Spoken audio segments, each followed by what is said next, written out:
an incident where there was some question about whether there was police brutality involved? Yes, sir. About 2 weeks ago, the deputies were patrolling and they made a traffic stop, a subject rental light, and it was occupied by 4 people.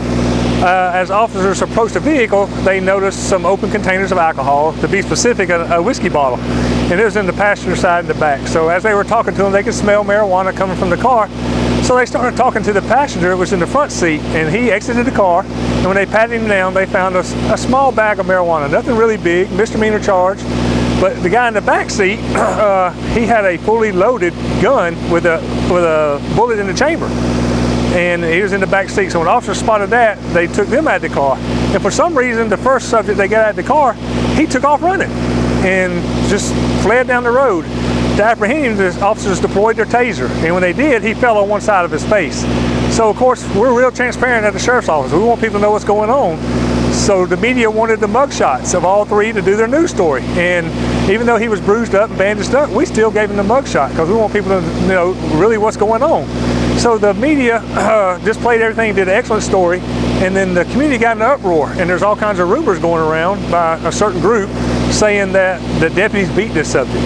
So I met with the parents, both mother and father. They came up the next day, they watched the video, and they saw exactly what the eye in the sky doesn't lie. That video camera doesn't lie. And they saw what happened, and they were satisfied. Actually, they actually praised the deputies for how they handled a loaded gun in the car without pulling guns, on the passengers of the car and stuff. They were real professional with it, were able to, apprehend the gun and apprehend the subjects. He was actually treated and released, no medical attention, no severe injuries or anything. But my thing is that the community, they need to find the facts out and come to me. I'm real transparent. I'll show you video, I'll show you what have you. But before you start spreading rumors, because it can lead to something bad. And we've seen it in other parts of the country where cities are being burned down, and sometimes they're right, but nobody's ever right to do damage and stuff.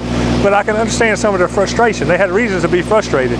But in this case right here, it was strictly him falling on the asphalt. And we don't need to spread rumors like that. Not only we need to respect the family, but even though he was wrong, he still has certain rights too. So we don't want to plaster him all over the place. But in this case, we had to show it to keep the community calm. And after people started viewing the tape, they realized that this subject did fall on his face and there was no brutality. The hands was not even laid on this subject, even though he resisted arrest. They were charged with escape, of course, attempting to elude. They were charged with that, marijuana possession, and possession of a controlled substance. They also had some pills in the car. But the subject that had the gun in the back seat, that gun was fully loaded in the back seat. And if you remember about 1.5 years, 2 years ago, we had some teenagers riding around, had a gun in the back seat. Guess what? The gun goes off and it kills the subject in the front. Accidental so far. And of course, it's still being worked. But people don't understand how serious those guns are. I mean, yeah, we need them for protection, and I'm all for the Second Amendment. But guys, you don't ride around drinking alcohol and have a loaded gun. It just don't happen. Alcohol, drugs, and guns don't match. You don't mix them up. So, we just ask people to be safe and be courteous to the officers when they pull you over. If my officers don't show respect, I want to know, because we're going to pay attention to that.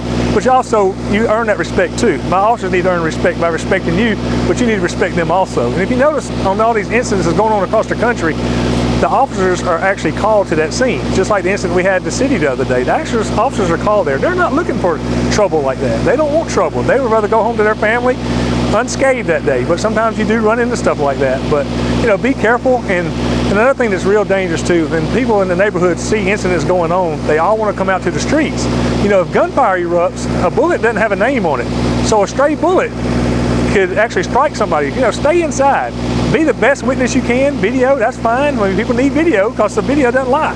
But don't put yourself and kids. I see videos being taken where there's actually officers struggling with people and they're walking little kids around the scene. That's dangerous because you don't ever know when gunfire is going to erupt, what have you. So be safe and respect your people. The officers are going to respect you, and you just get the officers' respect back, and everything's going to be fine. But at the Dallas County Sheriff's Office, we're real transparent. If you have a complaint on one of the deputies, we're going to listen to it. But don't come out there with false, frivolous complaints. Make something real that's actually a complaint that's worth complaining about. Because our officers are trained. We've actually done sensitivity training. We've done, we're in the process of learning how to handle mental health patients a lot better.